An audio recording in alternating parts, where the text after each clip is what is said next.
Selamat malam para pendengar setia YouTubers Indonesia. Kembali lagi bersama saya di Creepypasta. Ya, malam ini saya mau bawain satu topik Creepypasta yang kalau teman-teman sering cari-cari video serem di YouTube, mungkin pernah berkunjung, maksudnya nonton ke video ini gitu. Jadi ceritanya tentang Teresa Fidalgo. Jadi ada satu video yang direkam tahun 2003. Jadi ada 3 orang yang sedang naik mobil itu di satu tempat saat itu malam, dan orang yang di belakang itu dia ngerekam jalan gitu. Jadi mereka ngobrol-ngobrol gitu ya, terus sempat ngobrolin tentang hantu juga gitu. Jadi di situ tuh, dan si yang ceweknya sebenarnya agak takut, terus nggak mau ngomongin tentang hantu gitu. Terus akhirnya tiba-tiba dia ngelihat satu orang di jalan gitu. Dia berhenti, perempuan ya. Terus pas itu dia nanya, mungkin dia butuh tumpangan gitu ya. Jadi mobilnya berhenti, terus satu orang lah gitu, dia masuk, ditanyain, terus ternyata boleh ikut katanya. Boleh, ke arah mana? Kebetulan Sarah katanya. Jadi naiklah perempuan itu ke mobil. Setelah naik itu ya mereka ngelanjutin perjalanan, terus agak ditanya-tanya gitu, mereka ngapain gitu malam-malam di sini gitu, tapi nggak dijawab gitu. Terus dia nyuruh yang bawa kameranya buat matiin kameranya gitu. Terus ditanyalah namanya, terus dia jawab Teresa katanya. Terus setelah itu gitu ya, jadi mereka bertiga ngelihat si Teresa ini agak aneh gitu ya, agak gimana gitu, dia kelihatan kayak sakit gitu, atau misalnya ya nggak kayak biasa gitu ya. Terus setelah lama-lama dia tiba-tiba nunjuk ke satu tempat gitu, mungkin mau berhenti gitu, tapi ternyata lihat nggak di situ katanya. Ya kenapa gitu. Terus tiba-tiba si perempuannya bilang, dulu saya kecelakaan di situ terus meninggal. Nah tiba-tiba kamera ngelihat ke arah Teresa dan tiba-tiba mukanya berubah, mukanya berdarah-darah gitu. Terus kaget lah gitu. Setelah itu karena panik, supirnya ngebanting setir dan mobilnya kebalik, kecelakaan lah gitu. Akhirnya 2 yang di depan meninggal, yang selamat cuma yang di belakang. Tapi setelah udah berapa lama ya polisi datang ke situ ngelihat ada kecelakaan, dan mereka hanya menemukan 3 orang di dalam mobil itu, jadi nggak 4. Yang selamat yang di belakang dia nggak terlalu bisa ngejelasin apa yang terjadi gitu.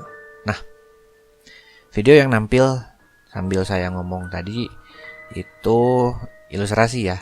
Jadi ada orang yang ngebuat gitu, ada yang ngebuat ilustrasi dari kejadian itu. Setelah itu rekaman videonya katanya itu selamat, jadi kamera di situ saat itu nggak rusak, ditontonlah sama polisi. Jadi setelah dicari, terus karena si Teresa di situ ya bilang, dulu saya naik mobil di situ dan meninggal. Polisi ngelihat record di situ dan mereka menemukan tahun 1983 ada kecelakaan mobil tepat di tempat itu, dan nama korbannya adalah Teresa Fidalgo. Sejak saat itu juga keluar semacam ya urban legend gitu. Jadi Teresa sering kelihatan lagi, terus dia minta tumpangan, dan sering kali setelah tumpangan itu diikuti dengan kecelakaan dari ininya. Ya gitulah ceritanya gitu. Sekarang yang itunya ada ya, jadi record tentang Teresa Fidalgo itu beneran ada. Di deskripsi ada situsnya, itu di ini kan gitu. Terus itu juga kayak misalnya yang video yang nampil tadi juga saya tahu itu ilustrasi yang dibikin gitu. Kenapa ilustrasinya dibikin? Jadi katanya karena videonya terlalu serem menurut polisi katanya saat itu, jadi dihancurkan, maksudnya dihilangkan ini itunya. Tapi karena harus tahu juga kayak gimana, akhirnya dibuat lagi versi ilustrasinya, dan itu yang tadi dilihat. Nah, sering dari golongan jin seperti itu, dia sering ngambil yang namanya satu kejadian yang biasanya sering berhubungan dengan kematian, paling sering. Jadi misalnya ada yang meninggal di sini, terus akhirnya katanya si hantunya masih di situ. Padahal ya enggak. Itu orang yang sudah meninggal tidak akan pernah balik lagi ke tempat dia meninggal, enggak ada. Tapi ada jin yang begitu. Tujuannya apa ya itu? nakutin. Itu udah dari dulu ya, dan itu lebih dari satu kejadian yang seperti itu gitu. Nah, kadang-kadang ketika kejadian itu makin lama, misalnya sering gitu ya, banyak orang yang ketakutan di situ, akhirnya membuat si jin yang tinggal di situ senang dan makin kuat. Akhirnya ada beberapa orang yang malah melakukan hal-hal yang menurut saya ya itu nggak seharusnya. Misalnya, jadi diadakan ritual pembersihan misalnya, tapi caranya salah. Jadi yang ada ritualnya terlalu mending ya, misalnya didoain, jadi doain akhirnya bersih, jadi jinnya pergi gitu karena dia doain nggak kuat pergi. Tapi ada yang malah seolah-olah jadinya dia malah seperti dikasih makan, ditenangin biar nggak ini. Tapi justru ketika ditenangin gitu, yang ada apa? Nanti ketika kan kasarnya dikasih makan tuh, biasanya kasih makan tuh ada macam-macam ritual kan, suka ada pakai besek, terus di beseknya ditaruhin beberapa makanan. Itu tuh buat apa? Itu tuh ritual penenangan. Padahal menurut saya itu caranya nggak benar. Kenapa? Itu menenangin dia, mungkin saat itu dia nggak ini lagi. Ketika habis apa yang akan dia lakukan, dia akan ganggu lagi. Jadinya sering ada beberapa tempat yang nggak ada itu. Misalnya kadang itu juga di bangunan ada yang meninggal, terus akhirnya tiap tahun dilakukan seperti itu ritual penenangan. Padahal bukan. Yang ada kita malah miara dia di situ. Jadi dipelihara, itu nggak akan pernah tenang selamanya. Maksudnya tenang di situ tuh maksudnya akhirnya tempat itu nggak akan pernah bersih. Karena apa? Karena dipiara. Kita ngasih makan dia terus, jadi dia terus-terusan ada di situ. Nah, giliran misalnya gini, terus ya, tiba-tiba ada orang yang ngomong kayak gitu, jangan digituin, jangan dikasih. Udah dikasih gitu, udah akhirnya mungkin ada sekelompok orang yang oke lah gitu. Akhirnya mereka stop ngelakuin itu. Nah, pas stop ngelakuin itu, jinnya marah. Apa yang terjadi? Apa ada kejadian yang lebih serem lagi gitu keluar? Itu ya karena apa? Karena biasanya dipiara terus tiba-tiba digitu marah.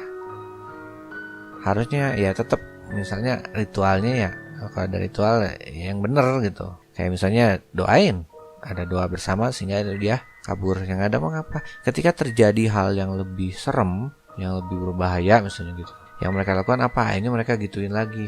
Mereka bikin ritualnya lagi biar tenang lagi. Itu banyak dan akhirnya terjadi looping kayak gitu terus gitu. Karena takut. Padahal dia jadi kuat gara-gara dikasih sama kita. Kalau kita berhenti, meskipun dia marah-marah terus kayak gitu, sebenarnya tenaga dia nggak akan banyak-banyak. Dia mungkin marah itu, tapi kalau kita biarin, minimal dibiarin lah. Akhirnya apa? Dia nggak punya kekuatan lagi karena nggak ada orang lagi yang peduli ke dia, ke si jin itu. Akhirnya apa? Si jinnya udah habis tenaga, dia nggak bisa apa-apa lagi. Itu tempat bisa bersih sendiri. Bersih deh dalam artian dia udah nggak punya power lagi buat ngeganggu manusia dengan cara seperti itu gitu.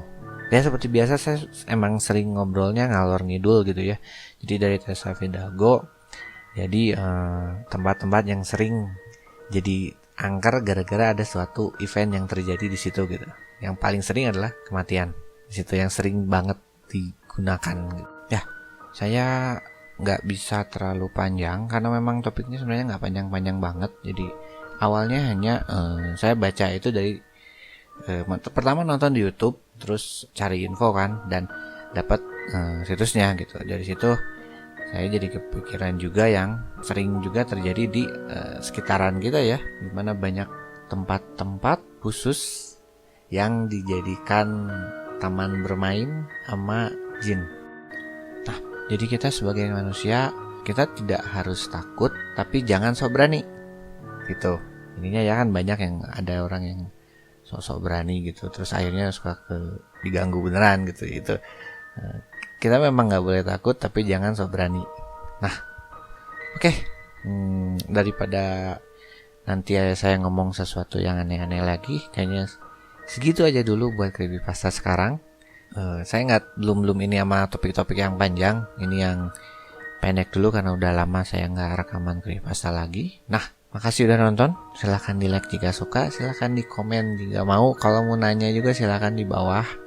Request biasanya selalu saya catat, tapi yang kembali saya udah saya omongin lebih dari sekali.